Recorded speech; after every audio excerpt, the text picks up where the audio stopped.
Hello guys, আজ তোমাদের জন্য আরও একটি নতুন ভিডিও নিয়ে এসেছি। তো আমার কাছে একটা 9 ওয়াটের একটা এলইডি বাল্ব রয়েছে। তো এটাকে আজ রিপেয়ার করে দেখাবো। তো প্রথমে আমি এটাকে সিরিজ লাইন দিয়ে টেস্ট করছি সেটা খারাপ কিনা না। তো আমি সিরিজ লাইনটা লাগাচ্ছি। তো ভিডিও ভালো করে দেখবেন, ভিডিওকে স্কিপ করবেন না, না করে ভালো করে দেখবেন, তাহলে জিনিসটা বুঝতে পারবেন। তো আমি এটা সিরিজ লাইন লাগালাম, তো বাল্বটা জ্বলছে না, তো বাল্বটা খারাপ আছে। তো এবার এটাকে কিভাবে রিপেয়ার করা যায় আমরা দেখব।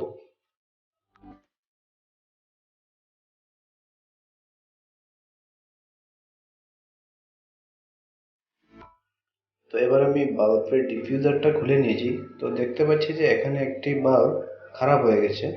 তো এটাকে আমার রিপ্লেস করতে হবে। তো যেহেতু আমার কাছে নতুন এমসিপিসিবি নেই, তো আমি অন্য একটি থেকে এটার মধ্যে লাগাবো। তো দেখুন এটা খারাপ হয়ে গেছে, এটা পুরো কালো হয়ে গেছে। তো এটাকে আমার এখন রিপ্লেস করব। দেখুন ভালো করে কিভাবে রিপ্লেস করছি। তো এবার প্রথমে আমি এটাকে সিরিজ লাইন দিয়ে চেক করব। তো সিরিজ লাইন লাগালাম। তো এবার আমি একটা ছোট একটি হাতে ওয়্যার নিয়ে, তো আমি যেখানে বাল্বটা খারাপ হয়ে গেছে, যেটা কালো দেখছি, তো ওটা দুপাশে আমি ওয়্যারে দু মাথা লাগিয়ে টেস্ট করছি। দেখুন এটা চলছে। এর মানে কনফার্ম যে আমার ড্রাইভারটা কিছু হয়নি, শুধু উপরের এমসিবিসিবিটা খারাপ আছে। তো যেহেতু আমার কাছে নতুন এমসিবিসিবি নেই, তো এবার এটাকে আমি রিপেয়ার করব। তো আমি প্রথমত ড্রাইভারটা টেস্ট করে নিচ্ছি। তো ড্রাইভারটাকে টেস্ট করতে হলে মাল্টিমিটারে ডিসি মিনিমাম 200 রেখে দেবেন ডিসিতে। তো এবার আমি একটা নেগেটিভ আর পজিটিভে লাগাবো। তো দেখুন মিনিমাম আমার দেখাচ্ছে যে 105, মানে আমার 100-এর উপর আছে, মানে আমার ড্রাইভারটা ওকে আছে, এবারে কোনো সমস্যা নেই। তো এবার আমি এটাকে রিপেয়ার করব। তো লাইনে থাকুন, ভিডিও স্কিপ করবেন না, দেখে যান কীভাবে করছি।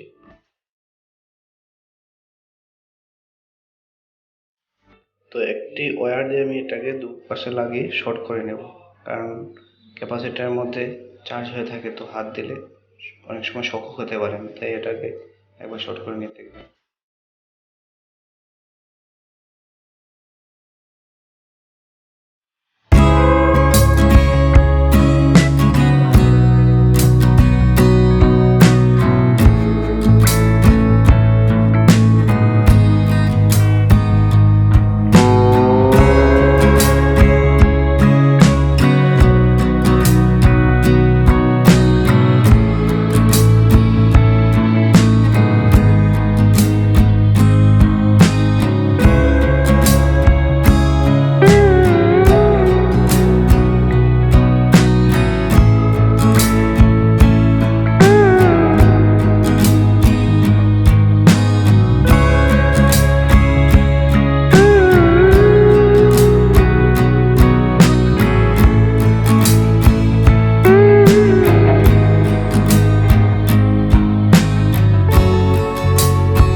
আমি এটার মধ্যে লাগাবো।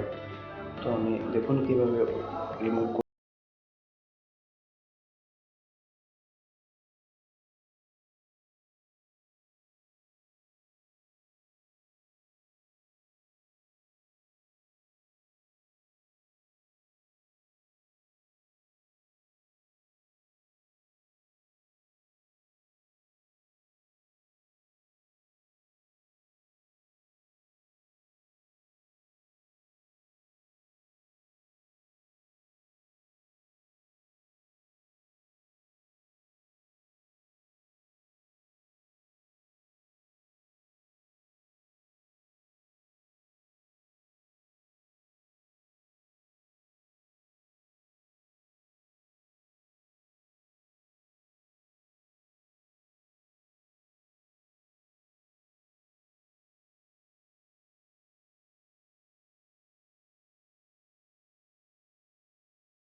না, তো সঙ্গে থাকুন।